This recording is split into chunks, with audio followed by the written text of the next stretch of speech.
Assalamualaikum warahmatullahi wabarakatuh.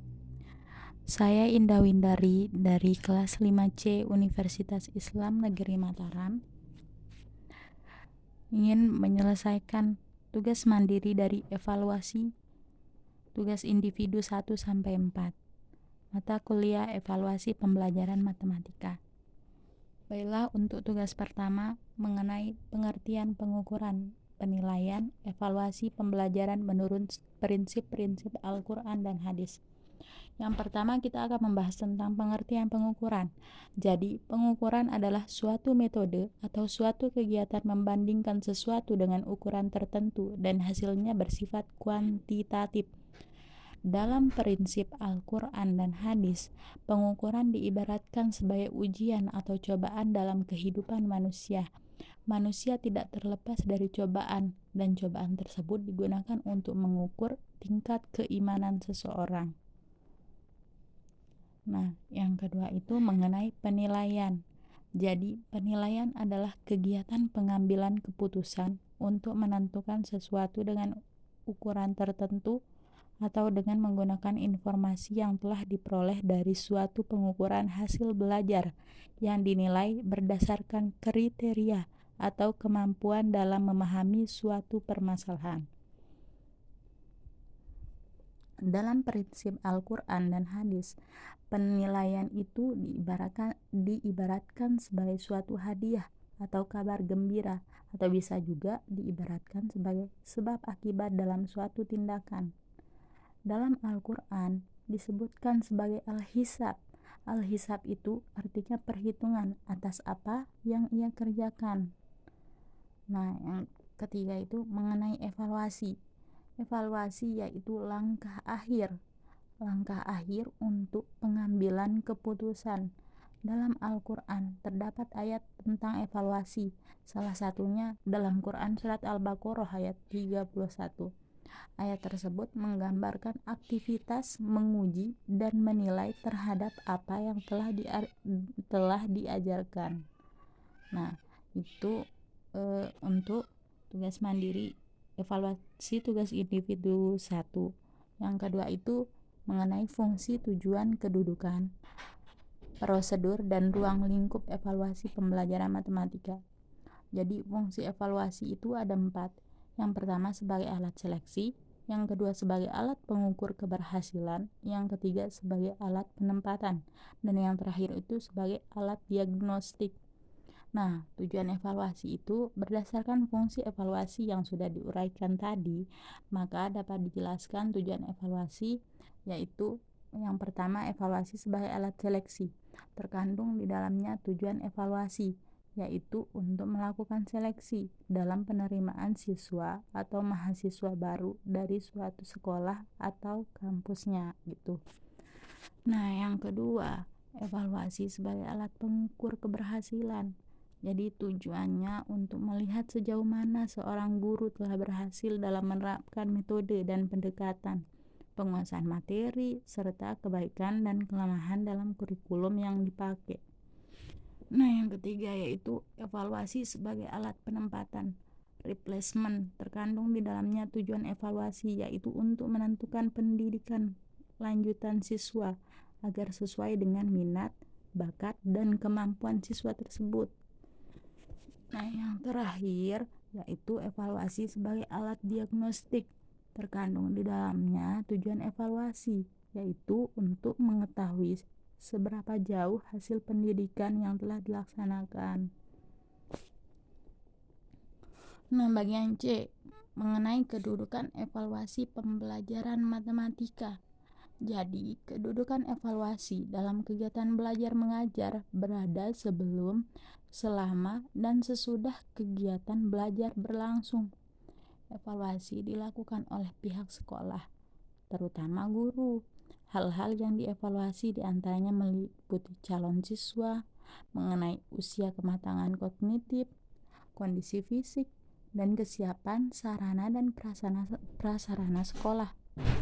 Pelaksanaan evaluasi bisa melalui tes tertulis, tes lisan, perbuatan, ataupun dengan pertimbangan melalui pengamatan atau observasi. Lanjut mengenai prosedur evaluasi pembelajaran matematika.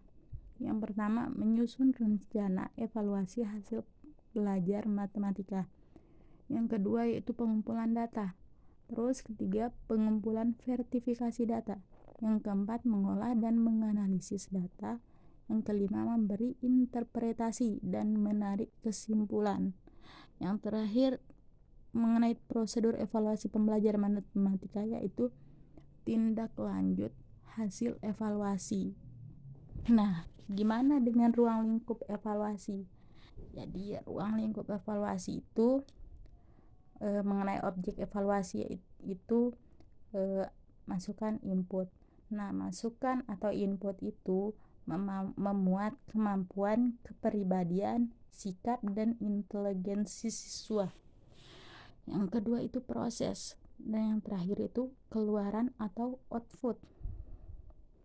Nah, yang ketiga itu mengenai penilaian autentik, jenis-jenis penilaian autentik pada tingkatan kognitif, lot, mod, dan hot.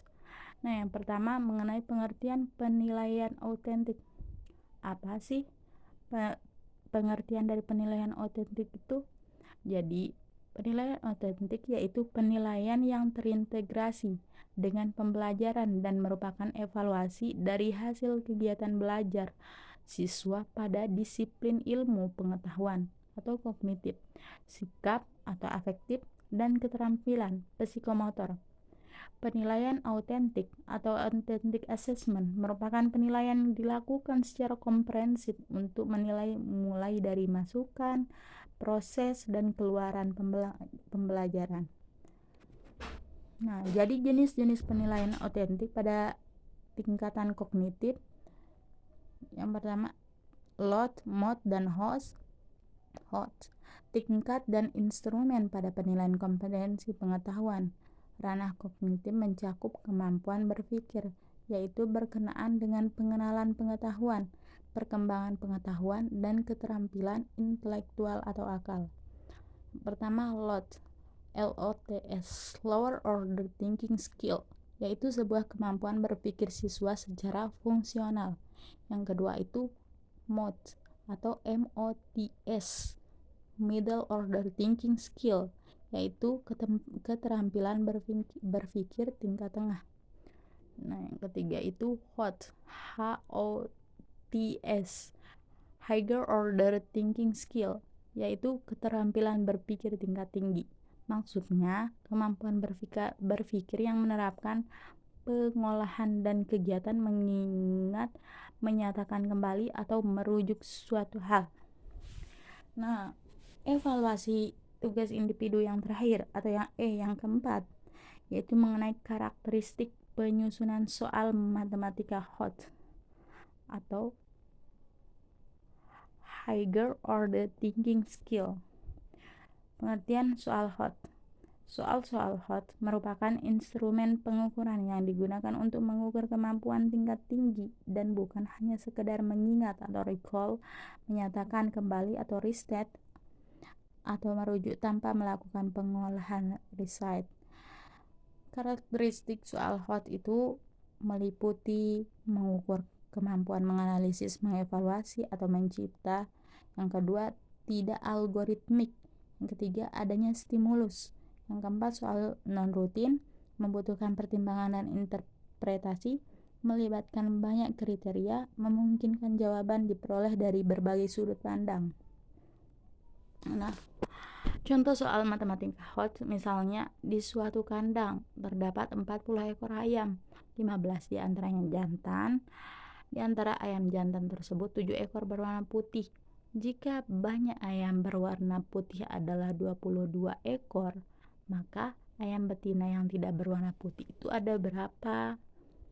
Pilihannya itu A5, B7, C8, D10, dan E5. Oke, kita lihat jawabannya ya, kita kerjain sama-sama. Ayam seluruhnya itu diketahui ada 40. Nah, ayam jantannya ada 15 ekor. Jadi, untuk mengetahui jumlah ayam betina itu kita kurangin ayam seluruhnya dikurangin ayam jantan.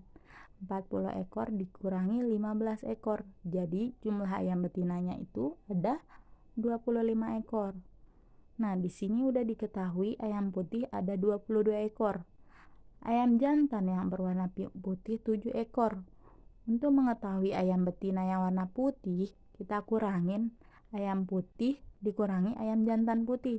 Ayam putih 22 ekor dikurangin 7 ekor, jadi ayam betina putih ada 15 ekor. Maka ayam betina tidak putih itu tadi udah diketahui ayam betina jumlahnya 25 ekor. Terus ayam betina yang warna putih ada 15 ekor. Jadi 25 ekor dikurangi 15 ekor sama dengan 10 ekor. Jadi jawabannya adalah D. Oke.